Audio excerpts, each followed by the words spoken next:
This is the Cliff Yates Show. Personal growth, motivation, inspiration, and philosophies for a great life. Hey everybody, this is Cliff Yates. You're in the right place, and my guest is already right on the camera. He is current law enforcement. He was full-time, part-time trainer. Now he's kind of full-time trainer, part-time police officer. He's still wearing the uniform, doing the job. Justin Hesse, thanks for your service, my brother.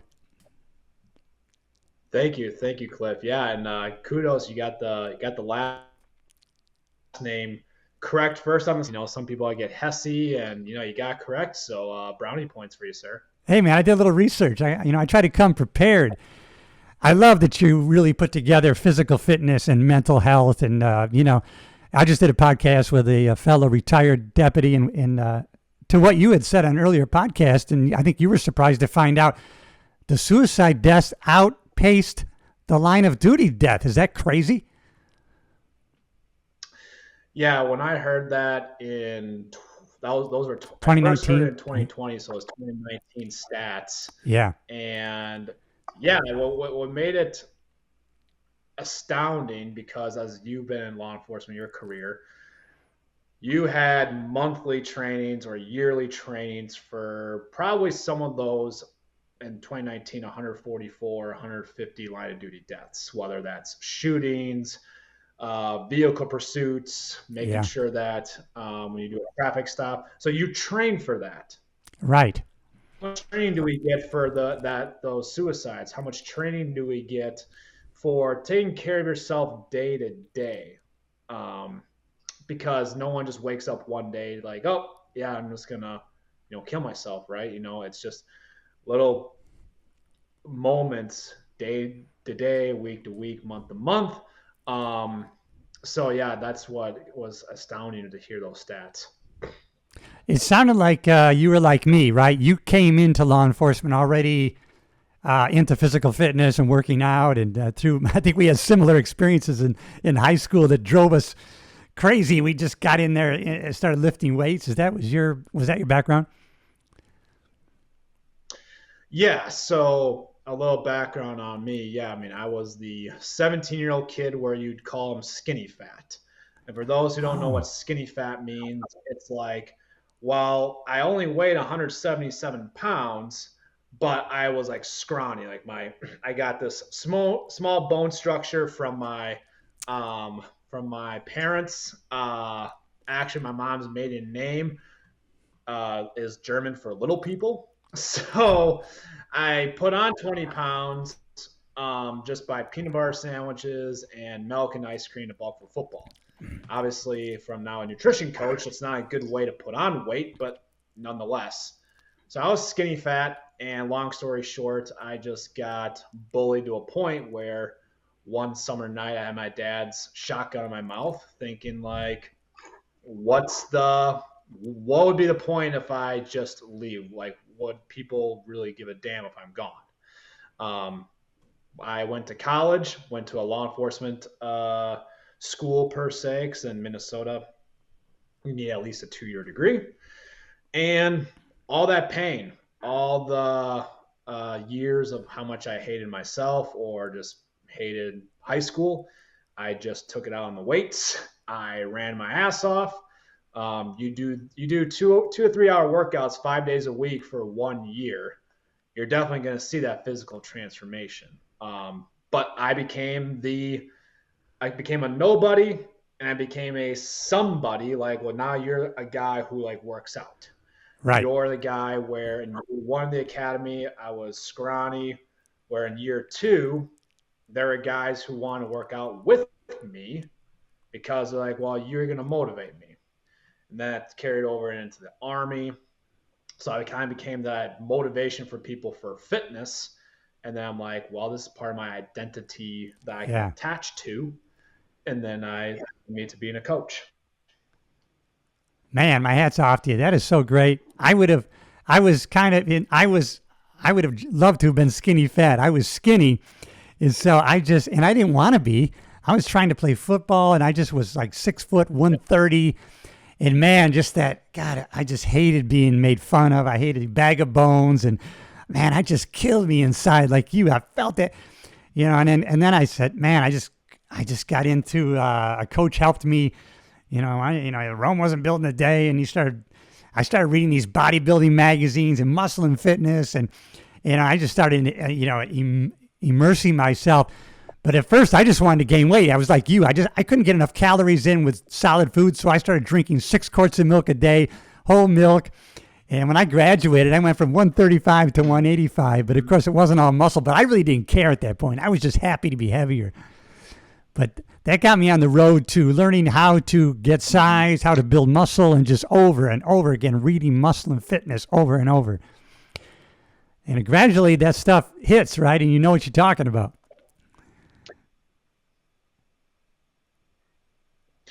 Yeah, I mean, obviously, I think you try to be resourceful like anyone. So at that time, bodybuilding.com, whether they're free workouts. Now I think for most of them you have to pay for, but all the articles, I mean, trying to get like Arnold Schwarzenegger workouts, all that kind of stuff. Um, and yeah, at the time, like again, like you're just trying to put on size, right? So I remember eating like chicken out of a can, putting on some barbecue sauce. Vegetables really weren't a thing for me, because even growing up in my household, we ate like some vegetables, but your Yeah. main vegetables were like sweet corn and white potatoes.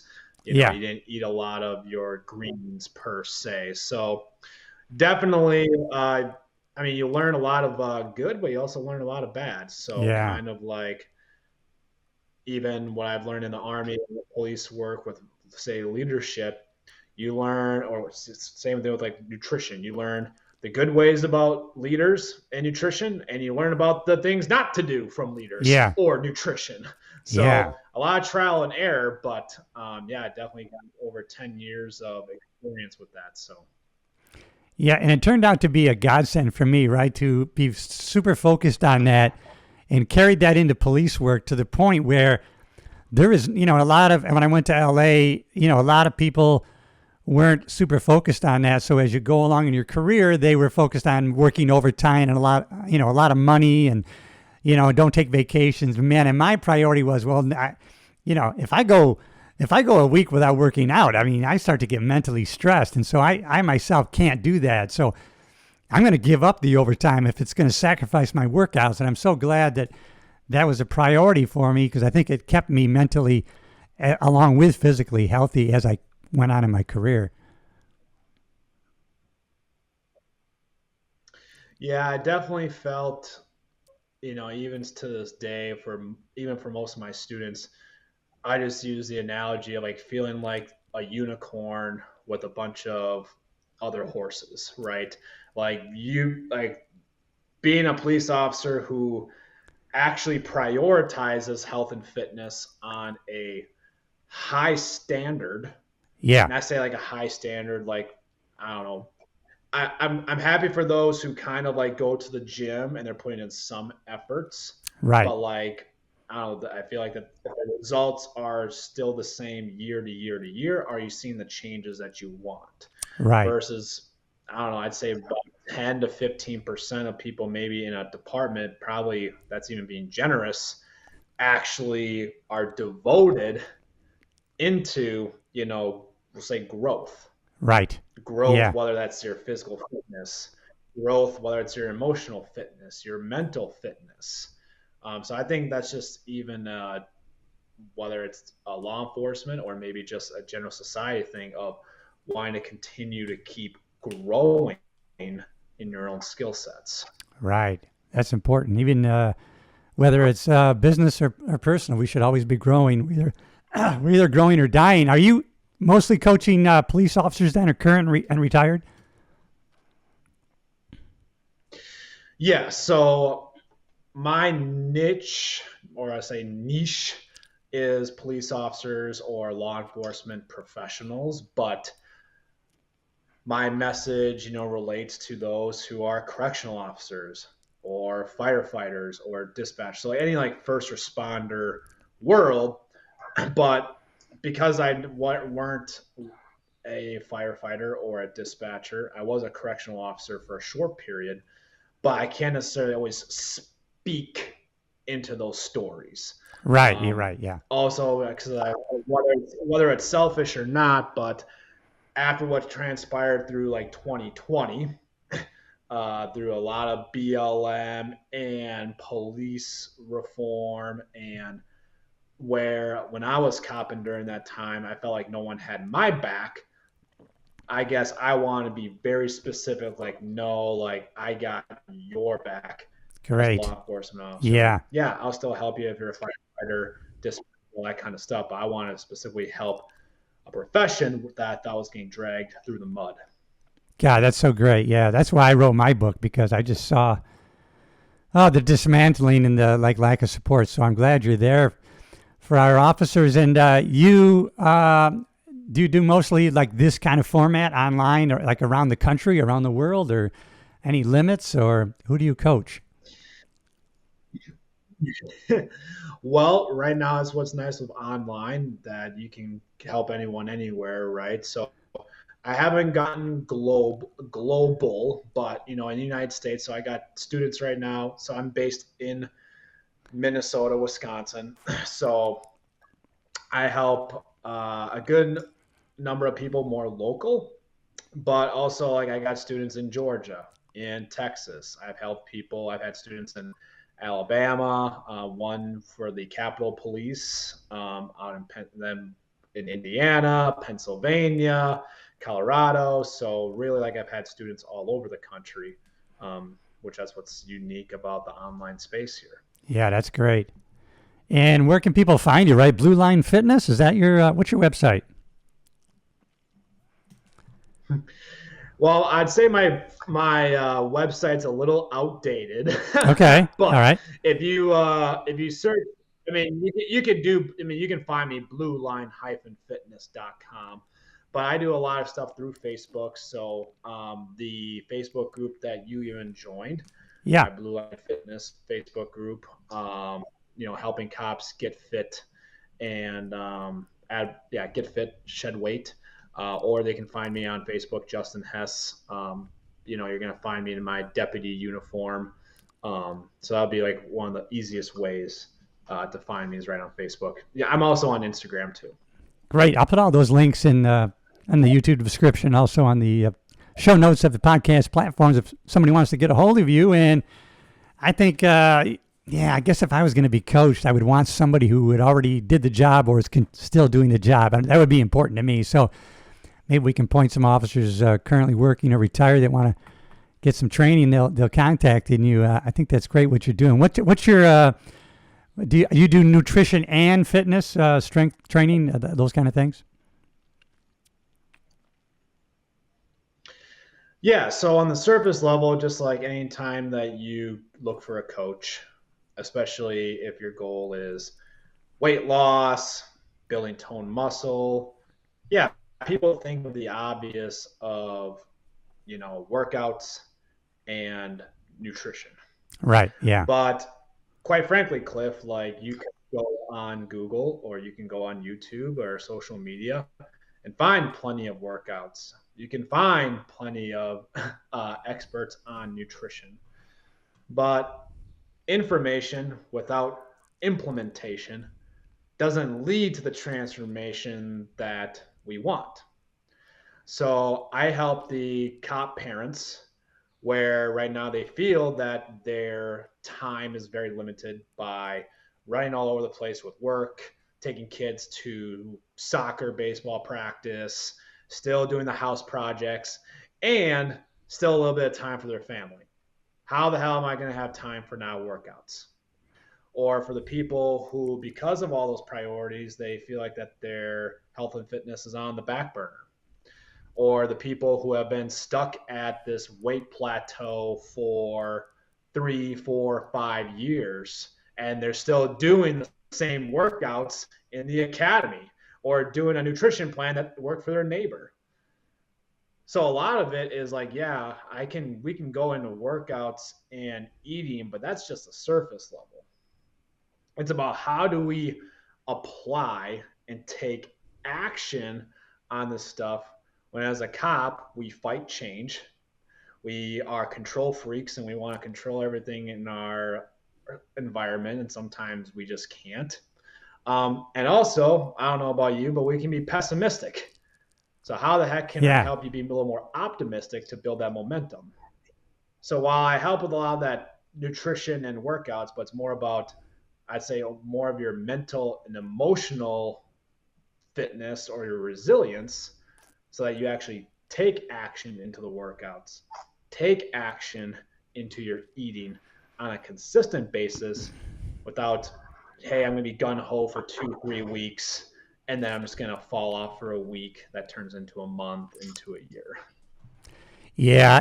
I just finished a health coaching program, and it is so really focused on client-led coach. In other words, what's their most important physical or health goal that they have in their mind, and also, like you said, it's not that the information is not important; it's that the information is already out there. Implementation is what a coach is for. How can we hold people accountable to the goals that they want to achieve? Anybody can get the information. You're right. Implementing is what really the coach is needed. People know most people know what they need to be doing. They're just not doing it, right? Mm-hmm. Yeah, I think number one, people aren't patient enough.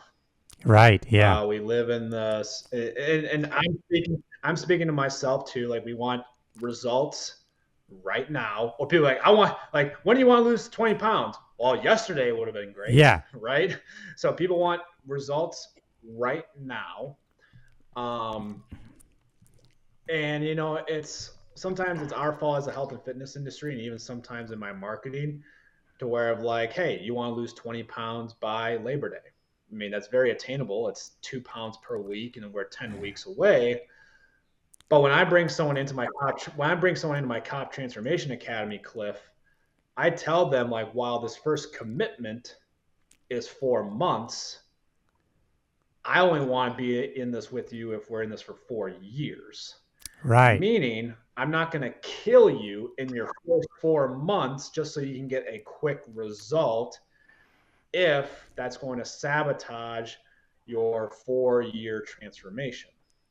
So I think, while one, that we want quick results, but I also think that number one, people don't set proper expectations. Like, they want to be the person to accomplish 20 pounds in 2 months, and that's possible, but maybe the average person only loses 10, and Right. then they get disappointed. Or they don't set a goal for like set it for 4 years. Okay, we accomplish your 4 month goal. What are we going to do a year from now? What are we going to do 4 years from now? So I think, yeah, I think like just being patient, but also like making sure that you're in this for the long haul, versus just going to do it for 4 months. Yeah. Exactly. I mean, it's all diets work. They all work. What we want is a sustainable lifestyle that's going to keep you where you want to be and where you want to go. All diets work because people do them temporarily and then they get off on them, then they come back on it. But like you said, you got to be. I wish people could be, and I've now in myself, I've had to switch to be more heavily on process goals instead of outcome goals. I mean, it just would be better for people to say, I'm going to do this many workouts per week. I'm going to do this many push-ups, and forget about the results. They're going to come. That's going to be a side pocket. That's going to be, the side effect of what you're doing. But you can keep to your process goals. Sometimes we can't control the outcome goals. So, but people are heavy on the outcome goals, aren't they? Oh, and that's even me included. But even Yeah, kind of in yeah, police culture, right? Say yeah, that you got a barricaded suspect. If you have a barricaded suspect and you got, a whole family that's inside the house, you, as the SWAT commander in charge, can have all the processes in place. You are trained for those SOPs. You can train your guys, but quite frankly, the city council or your county board or the public's only going to care about what? The outcome. yeah. Whether That's you can true. save the Yeah, family or not. And if you did yeah, everything right, they're going to blame you, the officer, for not getting the outcome that they want. So I agree with you. One of my mentors taught me, be impatient with your inputs and be patient with the outputs. yes. That's good. Meaning, be impatient, be impatient by getting your workouts and hitting your macros and calories or your portions Yeah. or getting an amount of sleep. And then be patient about the output, which whether Yes. it's weight loss, gain, whatever. So sometimes, I got approached that in my business as well. Be impatient with my processes, but then be patient about the results that are going to come. So I agree with you. Yeah, behavior goals over outcome goals. Yeah. God, that's so important. Yeah, that's good. I like that. Be patient. Yeah, you got to be patient. And results are going to come, man. I always think of that. I forgot if it was Jim Rohn or somebody, but they said, they painted that picture of the stone cutter, man. Sometimes it's 100 hits and you don't see anything. And then at 102, the pieces start falling off. But you had to be patient, thinking that nothing's happening, but things Yeah. are happening. So you got to know things are happening. You are going to see things. Well, and I read this. My coach shared an article with me, which I'll have to share with you. Please. It's a very powerful article, but one small segment in there that stuck with me is his mindset around goal setting. Meaning, most of us, well, how have you? Well, I'll just ask you, Cliff. Have you ever set a goal that you didn't attain? And because you didn't attain it, your self talk is like, "Wow, I'm a loser." Right? I've done that plenty of times. Like, I didn't accomplish this goal. I'm such a loser. But I guess the question is anyone else calling us a loser, or is our own ego? And secondly, I guess what the most powerful thing with the goal is, when you do goal setting, accomplishing the goal isn't the most important. It's almost the cherry on top. Yes, obviously, it makes sense. Like, we want to accomplish the outcome we desire, but we'll just use weight loss as just an easy analogy. Like, I want to lose 50 pounds in 6 months. Okay. What kind of a person do I need to become to lose the 50 pounds in 6 months? What does that person have to think like? What does that person have to do? Who does that person have to surround themselves with? When that person loses 10 pounds in the first month, but then loses 2 pounds in the next month, what does that person do to overcome adversity? So what you kind of talked about in the article, like, if you care more, instead of caring more about the outcome you are trying to get, i.e. the goal, and care more about that transformation of your mindset, that transformation into your routines, into your heart, into your desire, your passion, the outcome will get there, or at least a version of it. If it's a 50 pounds and you only lose 40 pounds, let's just say that was your goal, Cliff. No one's going to be like, "Wow, Cliff, you only lost 40 pounds and your goal was 50. You're such a loser." Right? But as a person, you might be like, "Well," because we're a perfectionist, like, "Well, my goal was 50 and I only got 40." But I bet also your mindset, your routines, and all that stuff changed to get to that 40 pounds. So I guess that's one thing that I'm trying to implement myself when I do my own goal setting. And I guess I've been into that philosophy and mindset for so long. I've habituated a positive mindset for so long, over 30 years now. I've been into this, this platform, this type of philosophies, and it's a second nature to me. Like Jim Rohn said 30 years ago when I first was following him, actually 40. Set a goal to be a millionaire, not for what you will get, but for what you will become and trying to attain it. So my mindset is always there. And so, yeah, I don't have that negative self-talk. I've been so programmed and habituated to positive self-talk that I hardly ever go there anymore. So that's kind of the message that I try to send to other people too. The self-image is so important. That matter of fact, I read by Maxwell Maltz. I don't know if you ever read the book. It's Psycho-Cybernetics. He was a plastic surgeon, and he noticed he fixed people's scars, but their scars on the outside were gone, but the scars on the inside were the same. So their mindset didn't change, And so they still saw themselves as this scarred person. So, yeah, the self-image is so important, and it's so important to pay attention to what the self-talk is, because your subconscious will not argue with you. If you ask stupid questions like, why am I such an idiot? It'll search for that answer. So we need to change those questions. So I agree. And I've been in that so much, I hardly ever go to a negative place. Yeah. Well, that takes, like I said, habitual practice. Yeah. And anybody can do it. Absolutely. Yeah. Anyone can do it.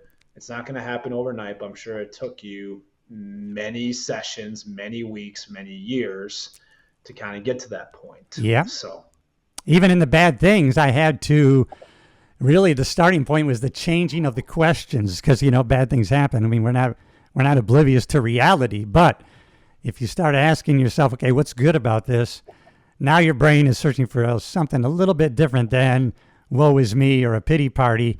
What's good about this? I got a flat tire. Well, now, I knew I needed to get 4 new tires. Now I'm going to do it. And now I'm forced to do it. So there's always an equal or greater opportunity if we'll just look at it for every adversity.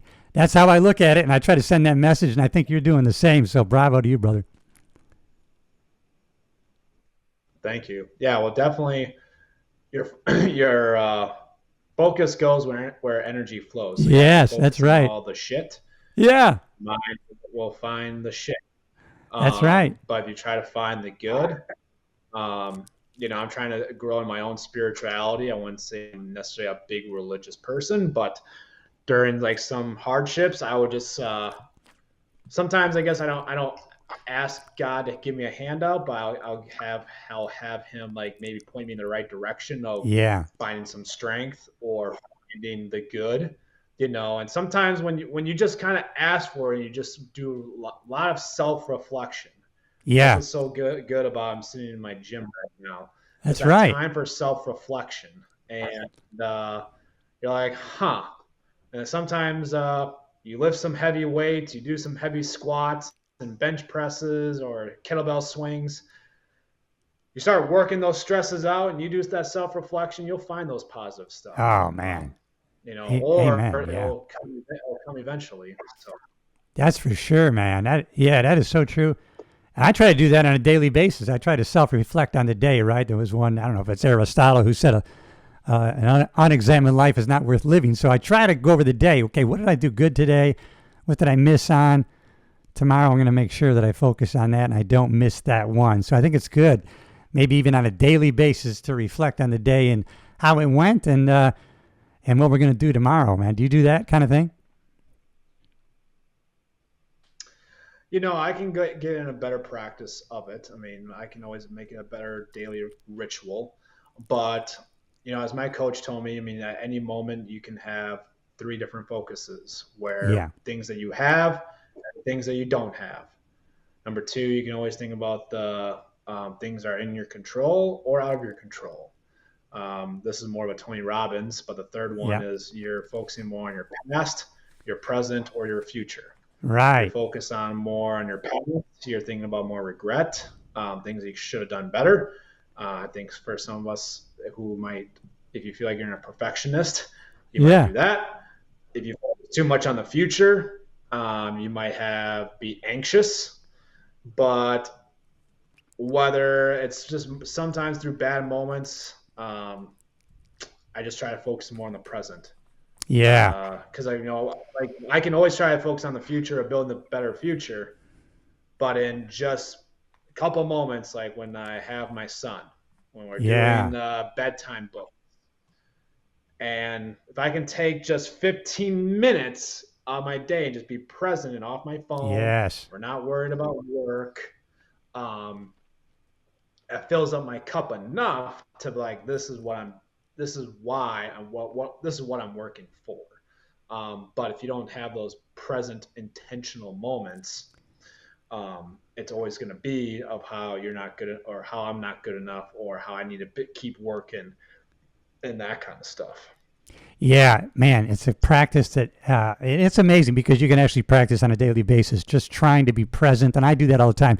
Let me be right where I am right now and be present in this moment. And so with practice, it gets better and better because we tend to time travel into the past or the future, and then we're going to miss the present. And so I do try to be present in special moments or in every moment, really. And so that's so important. That's good that you're doing that. That's great. Yeah, I mean, social media or just anything, it's just trying to grab our attention, right? Right. So like our attention span is very tested. So whether that is through meditation or just, I don't know, putting just intentional times in your blocks of your day, be like, no, like so whatever you're following social media can wait for 15 minutes. Yeah. Whatever is work can wait for 15 minutes, whether that you want to use that 15 minutes for playtime with your kid, having a conversation with your spouse over dinner, just again, fully present. Because if you're not intentional, something else will try to grab your attention. So. Absolutely. Well, brother, I think you got a great mission. I just love that you're focusing on our brothers and sisters in blue and physical health, which goes along with mental health. It's right. It's a mind-body connection. And man, it's just so important for the mind as well as the body. And then you're focusing on both realms of that. So I think that is so cool and definitely going to point people to you. And I know if they fall into your hands, they're going to be in good hands, brother. Any final words? And we'll call it a day. Well, I would just say that often it's the start that stops people. Yeah. Right. So I just literally did a story today. Like if you start today, June 25th, 2 weeks from now, you'll feel different. Yes. 4 weeks from now, you'll see yourself differently in the bathroom mirror.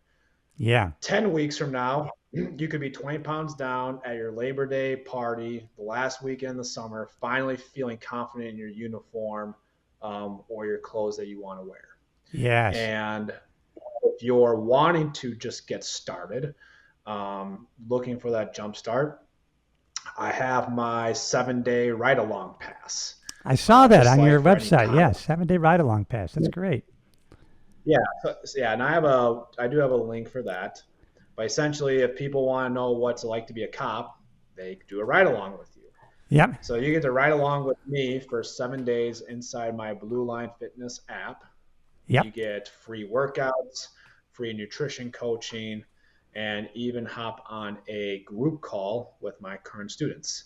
At the end of it, we'll have a quick 15-minute check-in call to see, how you did in the program, and then what's the best course of action for you after that. So if, you're interested, again, we'll have the link in the YouTube, or you message me ride along, the keyword ride along, and then, I'll get you, we'll chat to see if you're a good fit.